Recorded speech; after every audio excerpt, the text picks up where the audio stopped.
Update po tayo ngayon guys. Marami po nag-request sa atin, no?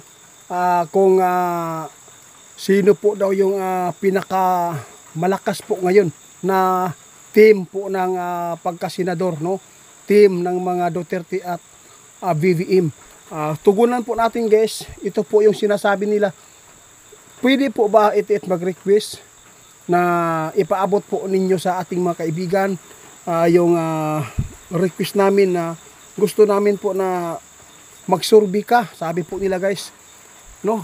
Sa pamamagitan po ng ating ipapaabot ngayon, at saka nasa inyo lang po kung sino po ang inyong gusto. Wala po kaming sinabi, ito po yung butuhan ninyo.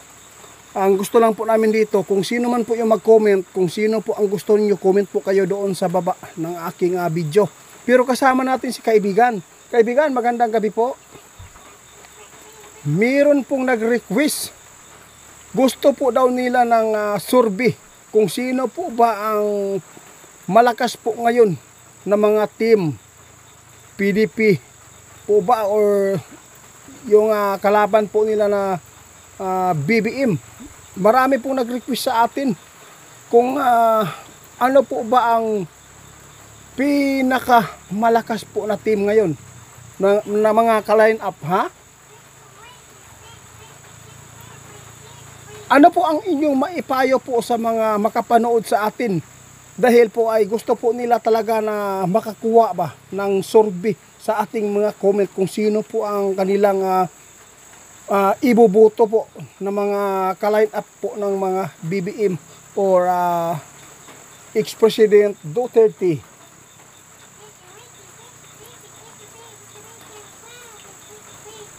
Ito po ang ipapayo ng ating kaibigan na kung gusto po yung nag-order sa atin na survey tungkol po sa mga tumatakbo ngayong ngayong halalan na ito, comment lang po daw kayo doon kung sino po yung boboto po doon sa kay BBM na mga ka-line up or dito sa Duterte.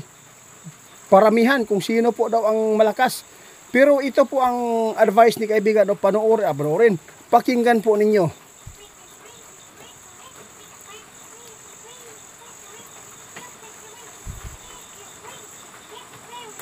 Oh, salamat po. Guys, alam po ba ninyo, sinasabi ng ating kaibigan kayo lang po talaga ang makapagpasya.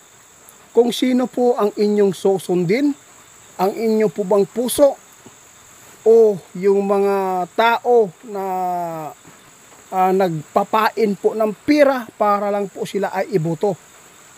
Kaya, pinakamagandang gawin po, pakinggan po niyo ulit si kaibigan.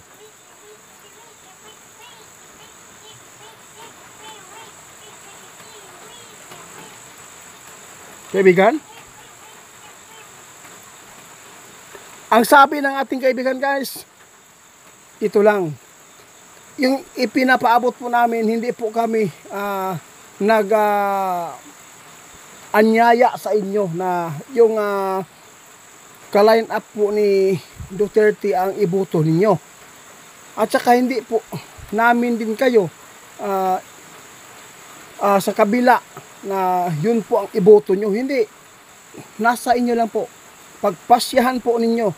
Kung meron po kayong nakikitang ikakabuti, kung sino po yung mga ka-line up na meron puso at saka meron pong malasakit, nasa inyo lang po Kasi ayaw kung kami po ang inyong pagbuntungan, no?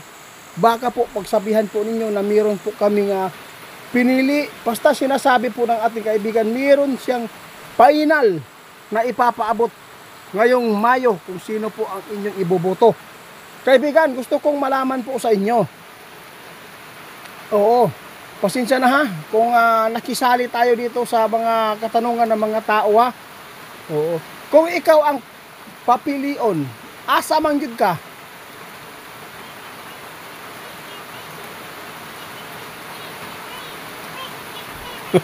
Sabi ng ating kaibigan guys, itiit kung papilion mo kunimo, no, mas lalo sila magalit. Iniwas pa natin na hindi po sila magalit kung pinaprangka na daw nako pag tanong sa kanya guys. Basta sabi ng ating kaibigan, itiit, maghintay na lang kayo ngayong Mayo, no? Sige po.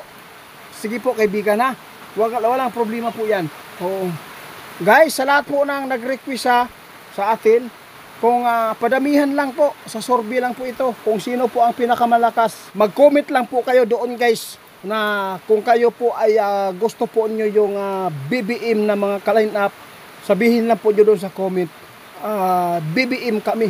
Kung sa kabila naman, kung mga Duterte po kayo, o kung mga Duterte kayo, na gusto po nyo mga ka-line up Duterte, sabihin lang po ninyo na Duterte kami. Para malaman natin kung sino po ang mananaig dito. Padamihan po ng ano. Kung pagkatapos dito, doon na po magpapasya si kaibigan kung sino po ang iboboto ninyo. No? Kasi po gusto po nyo malaman po nyo kung gusto po ang pinaka maganda, no? Pinaka mabuti na piliin natin para po ay makaranas po tayo ng kaginhawaan po dito. Pasensya na po kayo guys kasi po tinugon na lang po natin yung mga request ng iba. Padamihan lang po kung sino po talaga ang pinakamalakas, no?